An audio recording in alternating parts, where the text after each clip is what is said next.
Olá, seja muito bem-vinda, seja muito bem-vindo a mais um programa Mente Aberta aqui da Rede Super. Eu sou Cássio Miranda e hoje vou falar de um assunto que gosto muito. Vou falar de esporte e talvez do esporte mais querido pelos brasileiros, vou falar de futebol. Falar de futebol para falar do bom senso. O que é o bom senso? Bom, para falar do bom senso, de futebol, eu tenho um convidado hoje, o Rui Bueno, esse que está aí na tela. Bem, você não pode perder o papo com o Rui, está muito bom. Começa agora no Mente Aberta.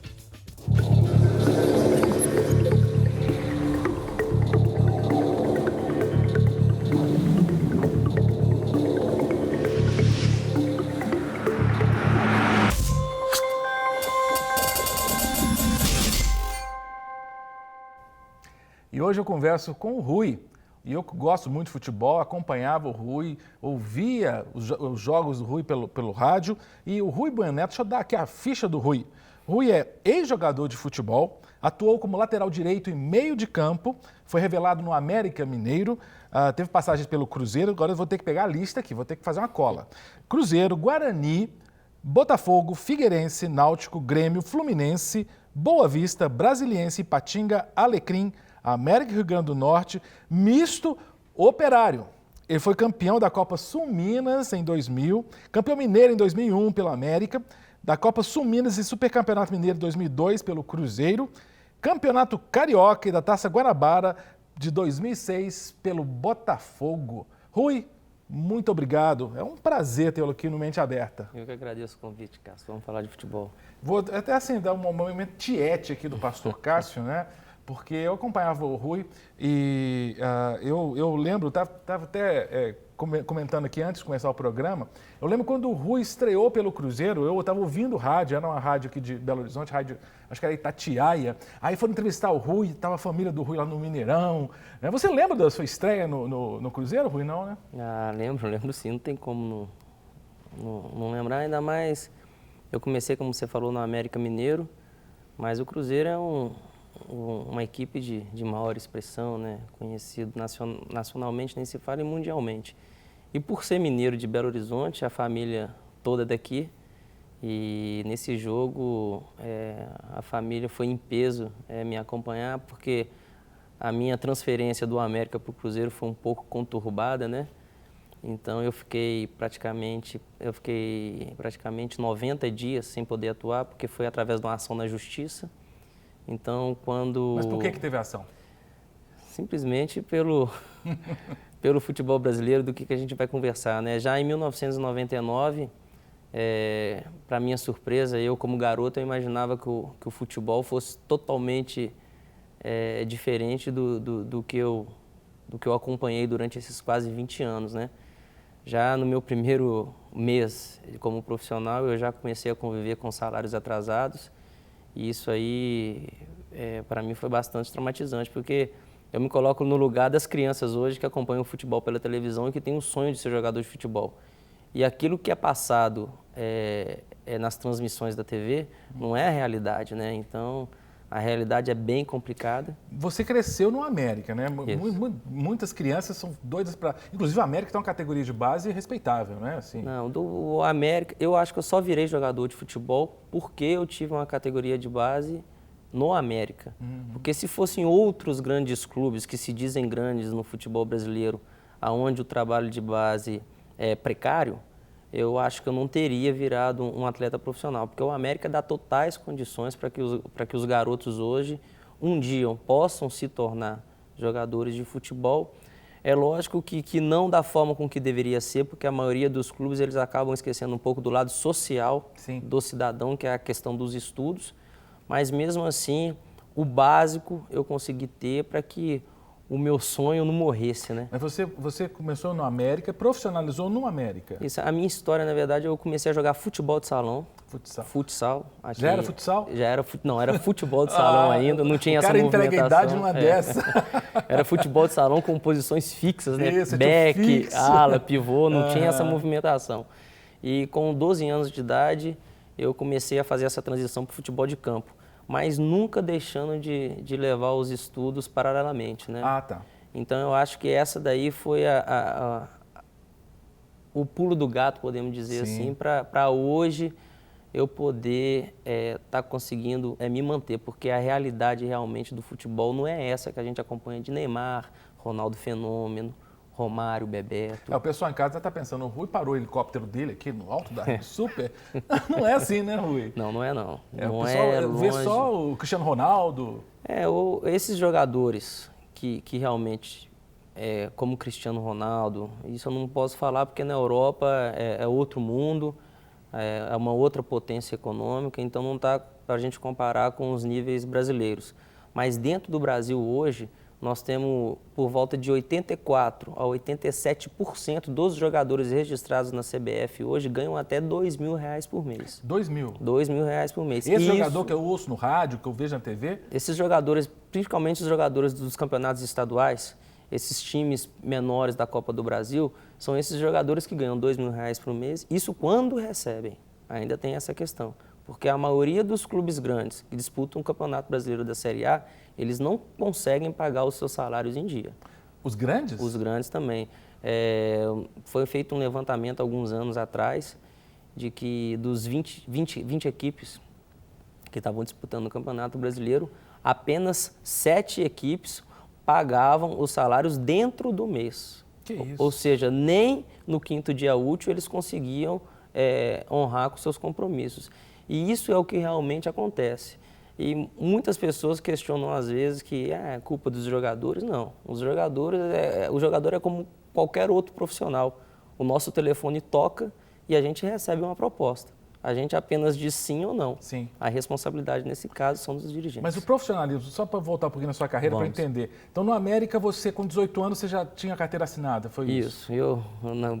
Para a gente ter mais ou menos a ideia, o meu primeiro salário no América em 99 foi de R$400.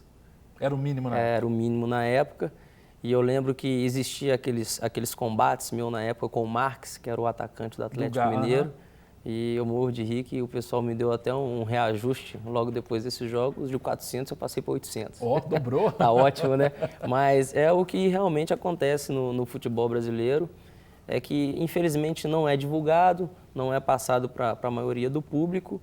Mas eu comparo, às vezes de uma forma meio radical, eu comparo muito a profissão do jogador, do atleta profissional de futebol no Brasil, quase igual a uma escravidão. Porque o que esses jogadores de clubes do interior, de clubes pequenos, passam, eu acho que ia deixar todo mundo muito estarrecido. Mas a escravidão que você falou, como parecido, tinha a lei do passe. Sim. O passe era mais ou menos isso, você tinha um dono, né?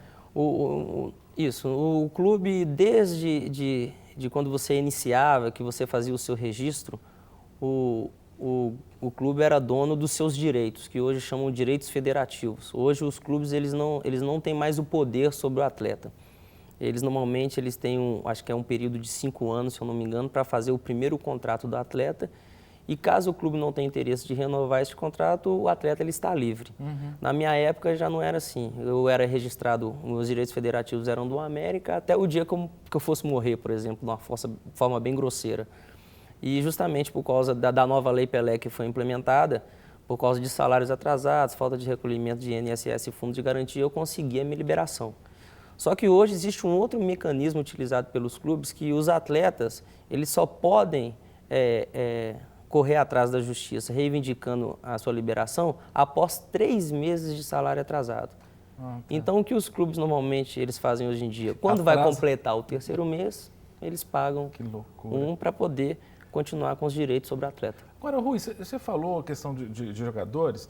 Vamos pensar, porque eu vi no seu currículo aqui, você rodou o Brasil inteiro, Sim. Né? E as 4 divisões? As 4 divisões.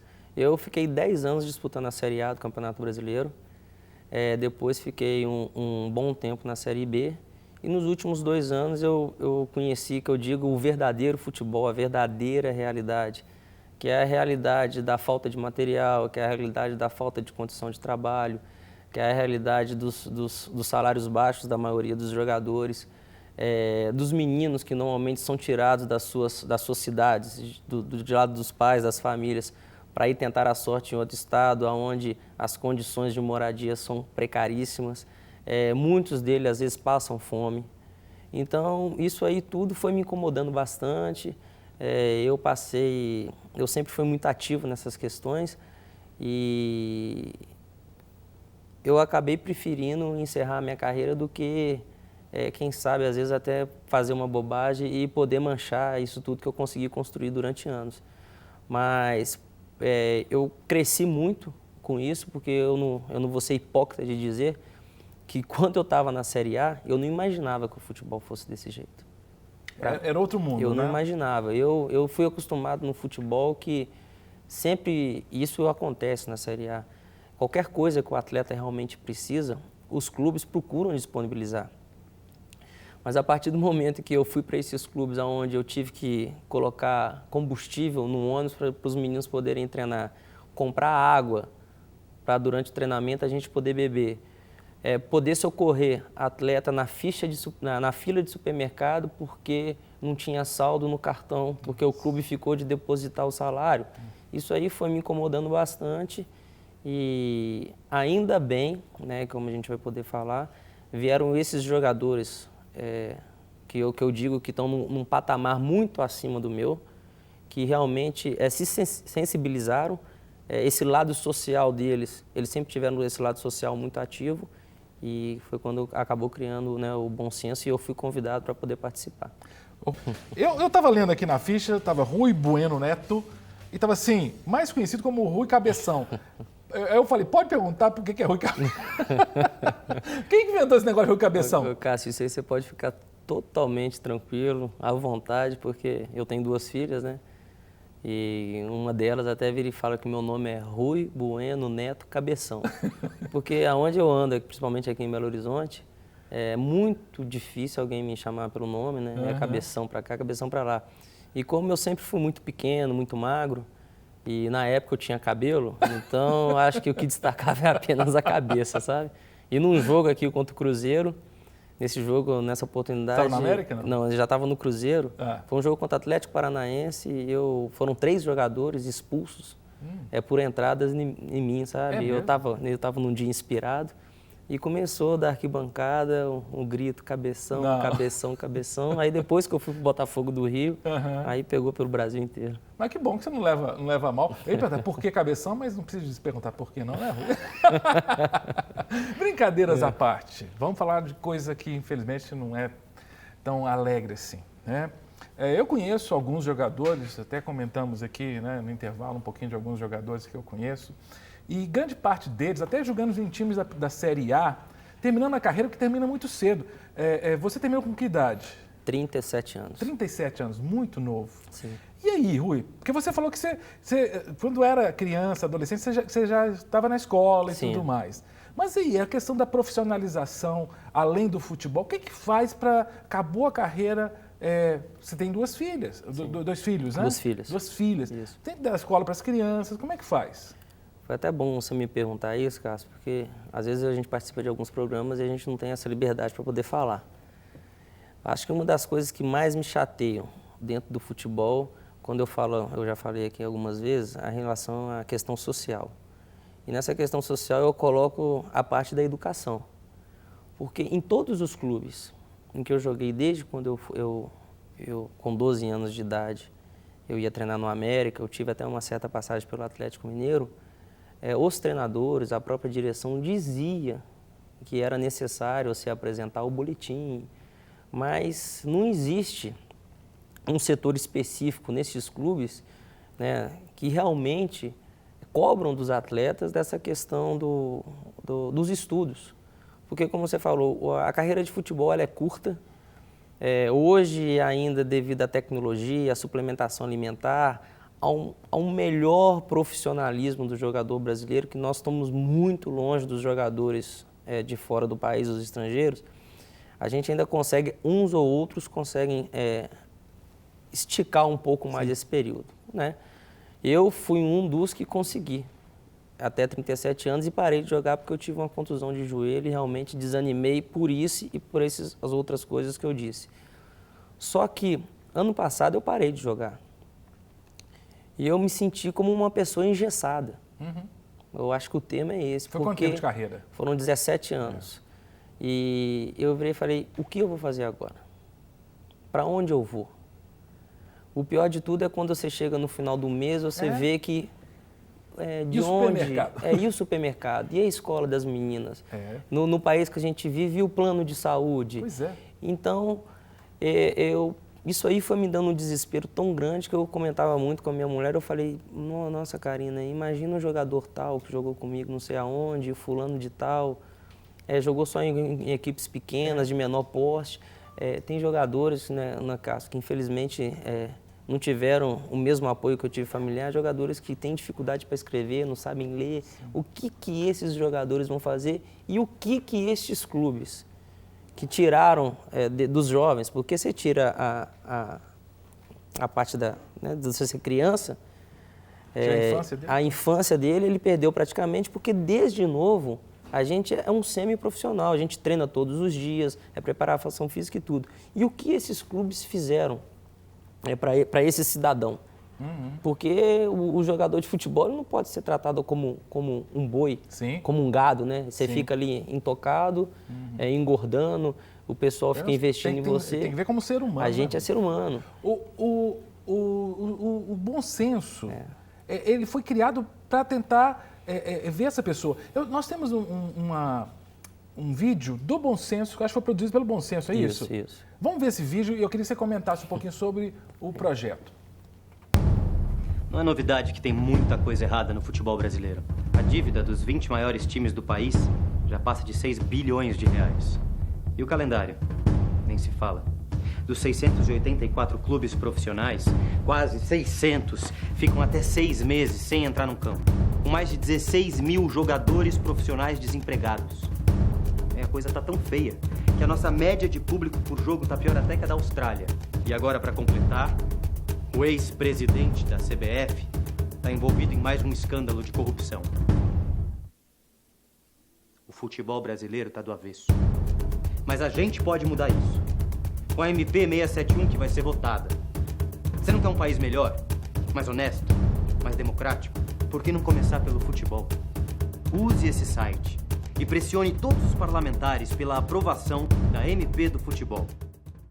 A MP 671 foi votada e aprovada. Foi votada e aprovada. Ela ajuda em que esses 600 jogadores, 600 clubes que ficam mais da metade do ano parados? A MP, na verdade, a parte mais importante dela foi em cima da responsabilidade fiscal dos clubes, né? E hoje os dirigentes, eles respondem até de forma civil e penal a respeito de administrações temerárias. Então a MP é mais em cima disso. E a gente espera que realmente agora o Ministério Público, o Ministério dos Esportes, realmente criem um órgão para que os clubes sejam fiscalizados. Isso aí a lei foi aprovada, mas agora vamos ver se ela vai funcionar. Agora, e a respeito do calendário, hoje a única coisa que a CBF fez de mudança foi em cima dos 30 dias de preparação que a gente chama de pré-temporada. Porque estes clubes todos, esses 600 e poucos clubes que estão abertos nos 4 primeiros meses, hoje eles se encontram fechados. E aí,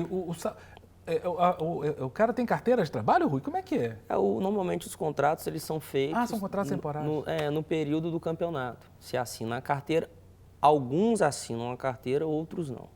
Existe isso também, e sendo que por lei os clubes são obrigados a assinar a carteira. Então hoje o calendário ele não alterou em nada. Hoje o calendário ainda continua privilegiando os clubes grandes, que são esses clubes que infelizmente vendem, né? Os grandes clubes têm até um excesso, né? Porque tem um ano inteiro. Você disse tudo. A gente comenta muito hoje, o Campeonato Brasileiro, né, acabou de se iniciar, a gente já vê um dos clubes grandes nossos de Minas Gerais com 11 atletas no departamento médico. Isso é devido ao excesso de jogos, à carga de jogos, e é uma coisa que o Bom Senso ainda se sente muito incomodado de não ter conseguido alterar esse calendário para que a gente consiga empregar esses jogadores, esses trabalhadores temporários, né, de 4 meses, que pelo menos tenham um contrato de 12 meses para ter tranquilidade. Acaba o campeonato regional, a pessoa não tem o que fazer. Não, acabou o campeonato, é aí que é o perigo. E não tem o que fazer e nós temos que levantar para ver se nesses 4 meses eles conseguiram receber os salários. Meu Deus. Nós temos algumas perguntas, Rui, eu vou pedir que foram feitas para o Bom Senso. Vamos ver a primeira pergunta na tela. Por que não propor um teto salarial de 100 mil por mês para os jogadores? Quem pergunta é o Pablo Calor, do Rio de Janeiro. Ô, Rui, tem muita gente ganhando muito e muita gente ganhando pouco? Como é que é? Ou é pouca gente ganhando muito? Como é que está a história? Eu diria que é pouquíssima gente ganhando muito, né? Eu quase tive uma oportunidade de uma transferência para os Estados Unidos, e lá é uma liga, né? E é a liga que realmente ela faz a distribuição dessa questão dos valores, e na liga existe o teto salarial. Então, esse teto salarial, isso foi até colocado pelo bom senso a respeito da redução dos salários, porque hoje tem muito jogador que tem salário alto dentro do Brasil, mas que não conseguem receber os vencimentos no final do mês. Então, muitos jogadores são até a favor, porque o que os jogadores querem é receber. Está empregado. Isso. Então, só que isso aí vai caber o quê? Tem que partir do poder maior. Nessa questão, nesse poder seria a CBF juntamente com os dirigentes. Vamos ver mais uma pergunta, Rui, na tela. O que impede a alteração do calendário do futebol brasileiro, vídeo europeu? Quem pergunta é o Erivaldo Pereira, de lá de Lorena, São Paulo. É diferente o calendário, né? Enquanto lá está tendo jogo, aqui está parado. O que impede de ficar igualzinho? O que impede é a questão da cultura brasileira. O que impede, que eu acabei de falar, é realmente a CBF resolver assumir esse sistema. Porque, por exemplo, nós estamos na metade de um campeonato brasileiro e, com certeza, nós vamos ter uma debandada grande de jogadores que vão ser negociados no meio da competição. Naquela janela. Nessa janela. Então, ou seja, os clubes se encontram totalmente desprotegidos. E eu nem digo desprotegidos, né? Os clubes brasileiros, hoje, eles estão mais do que necessitados, porque estão todos endividados. Hoje, a dívida do futebol brasileiro, dos clubes com o governo, a estimativa é mais ou menos de 3,7 bilhões de reais que esses clubes têm. É muito dinheiro. Então, eu acho que seria uma forma da CBF poder ajudar os clubes brasileiros a tentar manter esses jogadores aqui, até melhorando a qualidade do campeonato, porque a tendência da qualidade do campeonato cair desses 6 meses para o final é muito grande. Se está igual a Europa, não tem essa janela, essa saída. Então, é pressão dos dois lados, é posicionamento da CBF e uma pressão maior dos clubes. Vamos mais uma pergunta na tela. O que o bom senso faz pelos jogadores que ganham menos? O Ricardo, lá de São Paulo, pergunta. O que o bom senso faz é isso que eu estou fazendo agora. Que a maioria dos jogadores hoje que estão nos clubes grandes, eles sabem, eles vieram de clubes pequenos e sabem como as coisas acontecem. Só que por medo de retaliação, por medo de dirigentes, por medo dos empresários, clubes de investidores, de não conseguirem mais empregos justamente por se posicionarem, ficam queimados, né? Falarem a realidade, isso, ficam queimados, eles acabam ficando intimidados. Então, o que o bom senso vem fazendo hoje, a gente acompanha muito, né? Hoje a rede social é tudo muito rápido e tem muitas pessoas que colocam nos comentários, mas vocês estão reclamando de barriga cheia, porque o jogador é tudo milionário. Não é, gente, não é. Esse futebol que vocês veem para a televisão é um futebol mentiroso. Eu comparo muito ao que vocês veem 4 horas da tarde, a um ovo. O ovo é muito bonito por fora, mas por dentro você não sabe o que você vai encontrar. Então, o bom senso, graças a esses jogadores que vieram da Europa principalmente, eles estão apenas mostrando e abrindo os olhos do público brasileiro para a real realidade dos atletas de futebol no Brasil, que não é isso que a gente vê em cima de Neymar, não é nada disso. Ô Rui, vamos precisar marcar uns 3 programas para a gente conversar, que tem tanta coisa. Mas eu quero agradecer, foi muito bom papo, embora rápido. Eu que agradeço. Que Deus te abençoe muito na sua carreira agora, né? Que você possa mesmo ajudar outros atletas que estão aí no caminho, para que a gente possa ter uma moralização mesmo, né? Eu agradeço a oportunidade, foi muito bom, porque hoje realmente eu fiquei super à vontade e precisando para falar de futebol, e se for para defender a maioria dos jogadores, eu estarei aqui sempre. Mas que bom. Para receber todas as novidades do canal, inscreva-se e se curtir o vídeo, clique em gostei. Aproveite para acompanhar a Rede Super nas redes sociais.